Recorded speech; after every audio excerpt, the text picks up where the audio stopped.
Okay, well, welcome everyone. It's great to have a few people here joining us for our webinar, for our weekly webinar for the CMALT CMOOC. And this is week 2, so we're looking at an overview of the activities that we'd had suggested people to do for week 2. And we're really covering the first main section of CMALT portfolio, which is operational issues. So I see a few people have posted on Twitter some of the work they've done. So Merle's done a visitor and resident map, which is great. Shared that. We'll have a look at that. And I think a couple of people have shared on the Google forum some of the work that they've been up to as well. So we'll have a quick look at that and just discuss where people are at.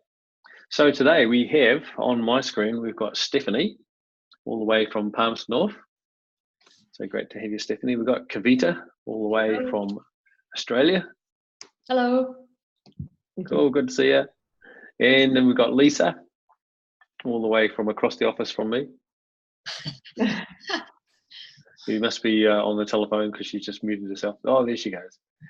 And we have Merle further down the country in Manukau. Not much further. Still in Auckland, yeah. Yep. So great to have you all here this morning, and let's just have a discussion about operational issues, the CMOOC, and where people are at. So I'm just going to screen share just to pull up an overview to start with. So you should hopefully see the WordPress site for the CMALT CMOOC. And as you can see, the post was week 2, exploring the benefits and constraints of learning technologies, which is part of operational issues. And 3 things that we suggested people do to sort of get you thinking about what are some of the issues around rolling out learning technologies or using them in teaching and learning.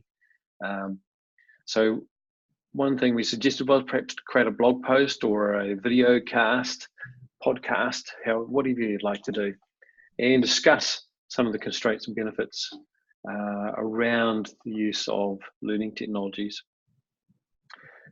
The guidelines for the CMALT portfolio are for each section to be around 500 words, so it's not huge. Obviously, you can go beyond that if you want to, and if you're going to do a video, keep it relatively short and to the point, and 2 or 3 minutes rather than a 1 hour exposition, because no one's going to want to watch that long.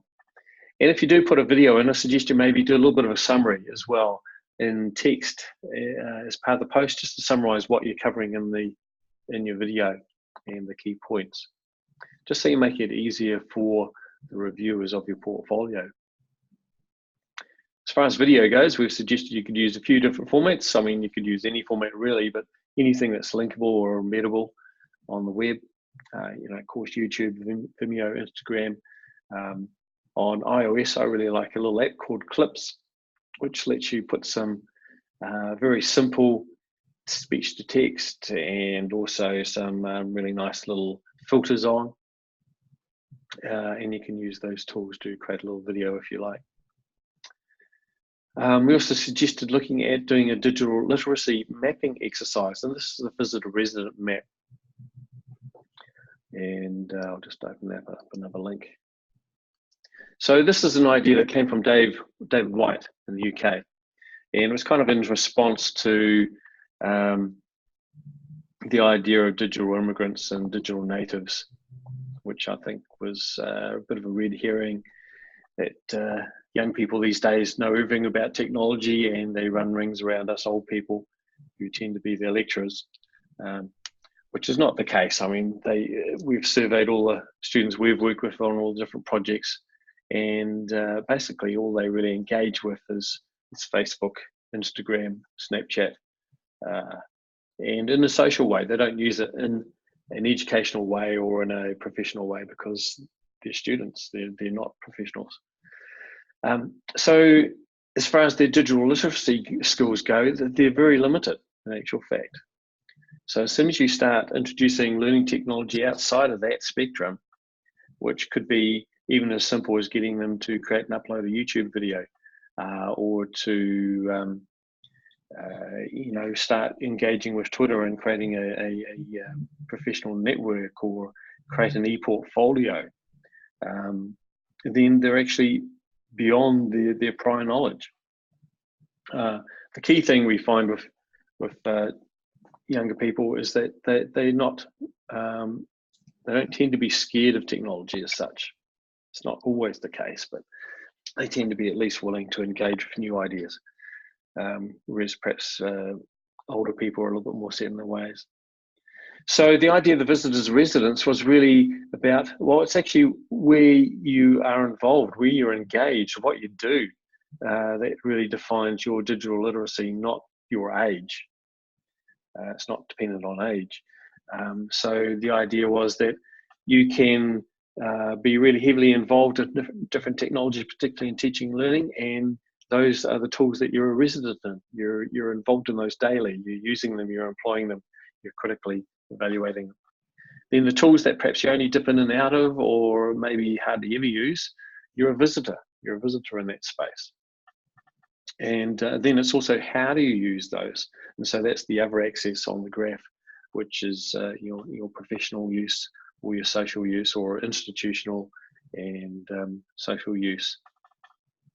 And so by creating this sort of a map of where the different tools that you use lie in that spectrum of visitor to resident, professional to social, you can see how you're currently using different technologies, and you can also get a bit of a graphical idea of perhaps ways that you might be able to move some of the ones from the social domain into the professional domain.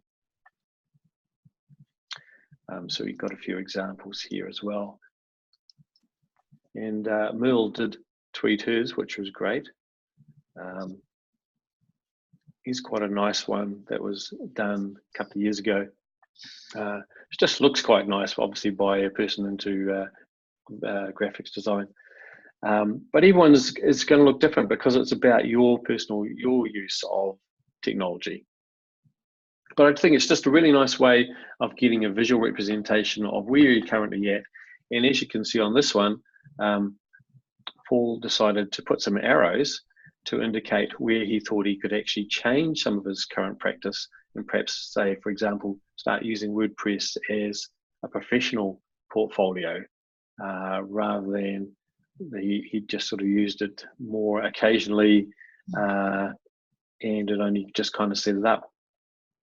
And so some of these tools can also cross between the domains, and it's up to you how you sort of put that as a visual representation. So some of mine, I also make them very elongated because they stretch across the various domains.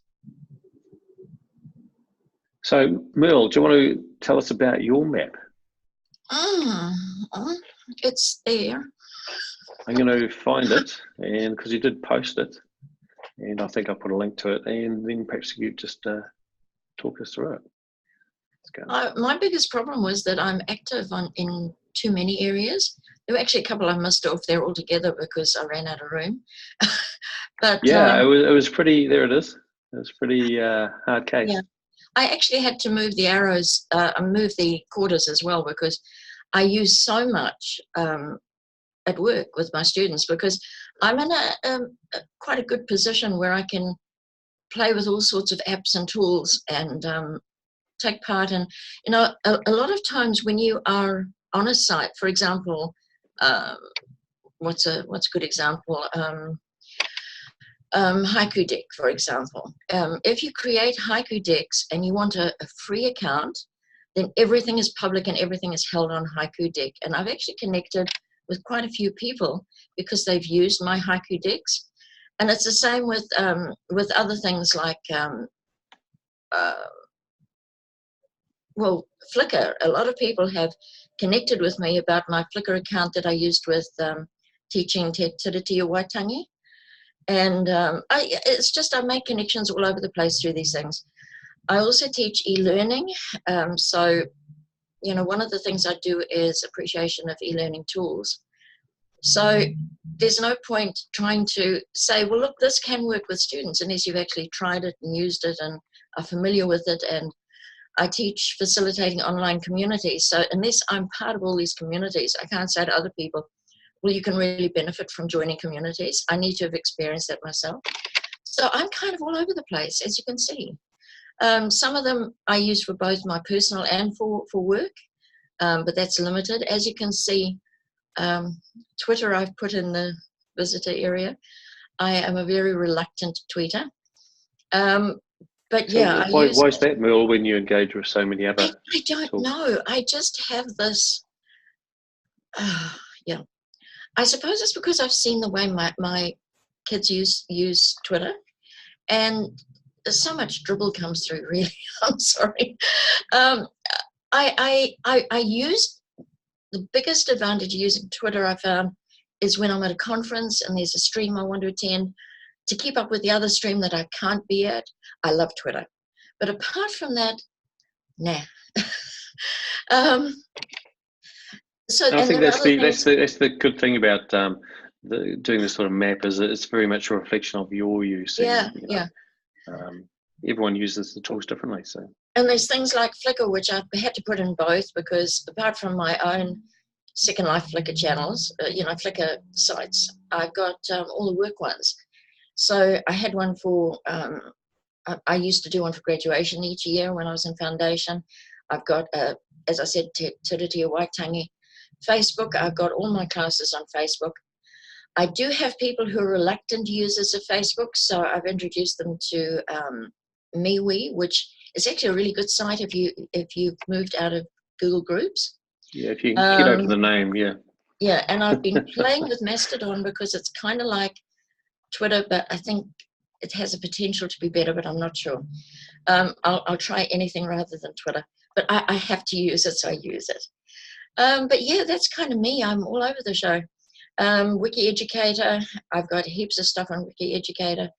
As you can see, I've got Second Life there, and I've got Kitely there. I can't help that. Also Creative Cloud, because there's actually quite a huge Creative Cloud community now. And every time I get stuck doing anything on any of the tools, Adobe tools, I go to the community. So yeah, that's kind of me. Yeah, that's cool. So I mean, your map is obviously a lot more involved than a lot of the maps that I've seen. But that's the beauty of it, and hopefully it becomes perhaps a kickstarter for how you can reflect on things like operational issues in your CMALT portfolio. How do you use these tools? What are some of the issues? And you've identified those, just you've been talking about your map. And I guess you don't really know how many tools you use until you start writing them down. Exactly. And I'm a bit like you, Mel. It's like I've used a whole lot of stuff, but it's just the writing it down and identifying it, and you keep going, oh yeah, that's right, I use that and I use that, and where to put it on the map. So I think mine would be a bit like yours. Yeah, well, what I've got on there is what I'm using now, today. There's other things that I use that I've just dropped off there because they're no longer as useful as they used to be. So, yeah. But because I spend all day on computer, it means I'm kind of more involved in that area. Yeah. So it's built into your job. So obviously, you'd be at least a CMALT, aiming for CMALT, maybe even a senior CMALT, depending on I'm very senior. the length and level of of your involvement with technology enhanced learning, and not necessarily your age, of course, Mel. So the other thing that you brought up that I thought was really interesting was the concept of, by using these tools and by using free tools in social media, it kind of pushes you into that sort of open educational practice domain, which I'm really keen for people to explore. And that's I guess part of the core of the ethos of the CMOOC, and I think a big core of CMALT accreditation. It's about collaboration, about sharing of practice, about being open about how you do things, and trying to bring your colleagues on board or share ideas between them and learn from your colleagues as well. I actually did a really amazing MOOC with George Siemens, and it was all on open education. And part of it was we had to make a video of people's, how people deal with open education in our institution. So I had to interview people like our CEO and all sorts of things. It was great fun, but that's on YouTube. And I also had to do a reflection of my own use of open education. And I never realized just how much involved in open education I was, because, you know, everything we ever did in Second Life and everything we did in Kitely, it was all, you know, CC, it was all open license. Everything, I've always had to blog everything I've done with these different organizations. And yeah, so I had so that's really rich material for the, you know, Yeah. collaboration section of your portfolio. Or if you wanted, that could even become, you know, one of your specializations, you know, open educational practice. But certainly it really gives you lots to draw on for collaboration.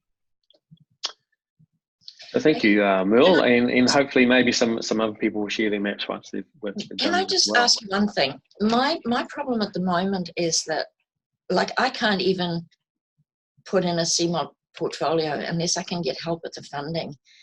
Now, I've approached my line manager and she's come back to me with, well, I can't see you getting CMALT as of any value to your institution. Any ideas how I respond to this one? Yeah, well, I guess that seems incredibly short-sighted, because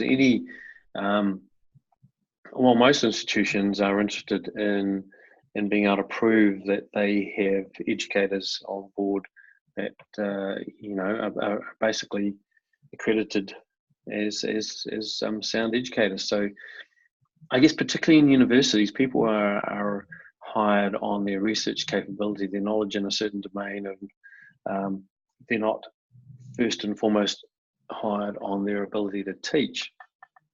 And so this has, you know, become quite an issue, that dislocation between knowledge and teaching. And governments around the world are really starting to put the brakes on funding of just completely academic research. They want to see an impact in society for their money that they're pumping back in. And so part of that comes down to, how does an institution prove that they actually have good teaching practice? And how do you do that? Well, one way is through accreditation processes, or getting all your lecturers to do a graduate diploma in higher education, which is a whole lot more expensive and a whole lot more involved. So something that is an international accreditation around teaching and learning seems like a no-brainer. And particularly, you know, in the case of CMALT, the focus is on technology enhanced learning, and you would think that MIT with technology in their name would be interested in that. But is this something you could introduce in the graduate certificate and applied e-learning, Mel? Oh yeah. So yeah, one idea would be to link it so that it could be, you know, a potential outcome that the graduates of the certificate also put together a portfolio for accreditation. I like this. Okay, I must so, write I mean, down right now. Yeah, Alt have, if you look at the Alt site, the UK site, they have several different diplomas and certificates that have been mapped to the CMALT portfolio as evidence. Cool.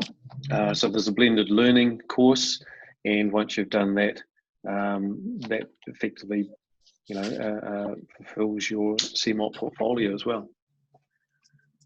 So if you mapped your e-learning course to the elements of a CMALT portfolio, then they could get an extra outcome from that. Brilliant. Now, it'd still have to go through the accreditation process. Yeah, of course, obviously. Yeah. And as far as the cost goes, well, it's not really that expensive. It's £150 for the accreditation, which is $300. That's actually a lot cheaper than getting HEA fellowship, unless your institution has, you know, an institutional subscription. The ongoing cost is obviously different, which is you need to be a member of Escalite or Alt. But I mean, the expectation is that academics are part of professional memberships, and you know, generally your managers are willing to pay for that. Well, this is the fun of being at MIT. They won't even pay for my Escalite anymore. Ouch. Yeah. I know. Oh, well, unfortunately, not a lot we can do there. No. You know, we could always get the exec to you know, email your leaders there or something, and, you know, suggest they engage a bit more. I don't know. Well, I do know that, Lisa, you know Krishan well. Krishan is also very interested in CMALT. And that was from the SOTEL conference. Excellent. So if there's two of us pushing, it might work well. Yeah, I think that's the key. Create a network. And maybe, I don't know how you incorporate that in your grade cert course, grade cert program, but that might give it a bit of oomph as well. Yeah, cool. So we've kind of been talking around the aspects of this part of the portfolio for this week, which is operational issues, and there's a couple of sections in it. So when you're doing this section of your portfolio, it's probably easiest to break it up into the separate headings. So the first one is an understanding of the constraints and benefits of different technologies. What are some of the issues that get in the way of using learning technologies? A lot of that comes down to perhaps, say, infrastructure. Do you have decent Wi-Fi? If you're going to use laptops or mobile devices, if there's no Wi-Fi, then everyone's going to have to use 4G. It's going to cost them money. And then the benefits. Well, what is the benefit of say, a BYOD approach, etc. So that's one section. Another section is technical knowledge and ability in the use of learning technology. So this is when you start drawing on your experience of maybe projects that you've rolled out or you've helped to support, or that you're currently working on, as kind of evidence of you've got the technical ability to engage with learning technology. And depending on where you're at, I mean, it could be as simple as how to use Twitter, and you encourage people to use Twitter and creating networks and conversations. You don't have to be a techie nerd for this part of the portfolio. It's just, what are some of the technical issues around the types of technology that you're using in teaching and learning? And then supporting the deployment of learning technologies. This is more about the sort of collaboration side, how you support your colleagues if you do, maybe how you support your students in engaging with these learning technologies. So quite often when you introduce a new technology into a class, the first thing you've got to do is teach students how to use it. So that's what it's really talking about, is how do you go about supporting the introduction of technologies that perhaps people are not used to. So as I said before, I mean, our students generally know how to use Facebook, Snapchat, Instagram. They watch YouTube videos. But generally, unless they're a journalism student or something like that, they don't generally use Twitter. So once we introduced them to using Twitter for, say, an asynchronous project with a group around the other side of the world, we need to sort of introduce that to them, and the benefits and how to use it, and how to use hashtags and why use hashtags, and how to filter information. So as you said, Merle, the biggest problem with Twitter is just the volume of information that you get. So the key there is choose who you follow. Don't follow everyone. Don't follow Donald Trump, block people if they're a pain.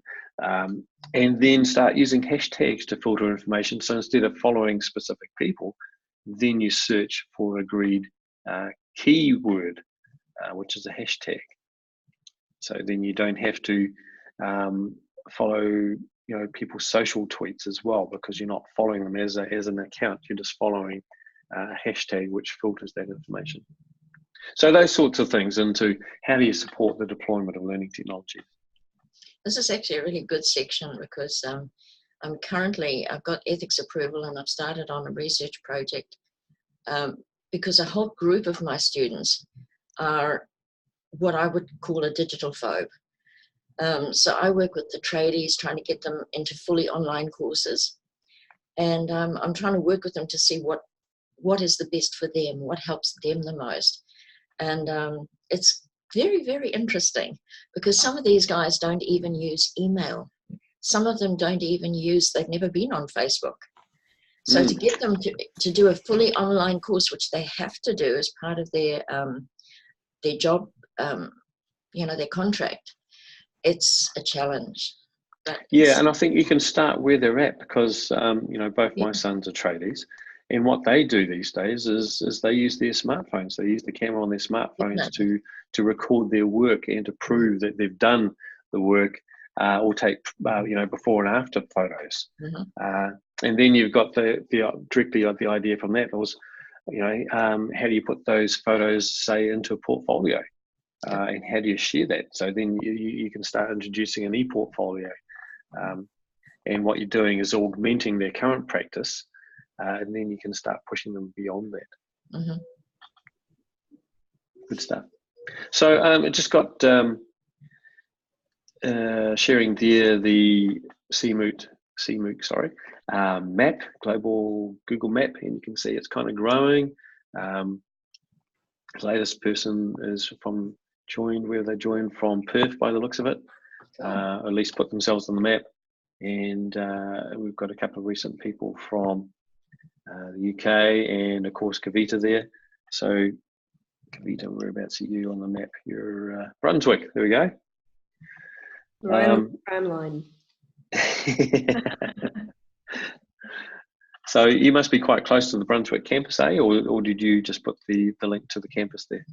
No, that's where I live. And because I imagine that I'll carry this accreditation with me beyond my work at Deakin, I see a future beyond it already. I thought I'd locate myself where I live rather than where I work. Mind you, Deakin has a number of campuses anyway, so I probably wouldn't have. And my first experience of Deakin University a number of years ago was the Escalite conference. I think it was 2008, and because I'd been doing my PhD at Monash, I kind of knew my way around Melbourne, and I knew that there was a campus of Deakin in Brunswick and one in Geelong, but my colleagues didn't. And I ended up booking their accommodation for the Escalite conference in Geelong. Oh no! And the conference was on the Brunswick campus, which is like a 2-hour journey. Yeah, Burwood's out in the eastern suburbs. That's about right. 20 Oh, right. Yeah, that's right. Burwood. Yeah, Brunswick is the street with all the coffee, isn't it? That's right. Yeah, that's right.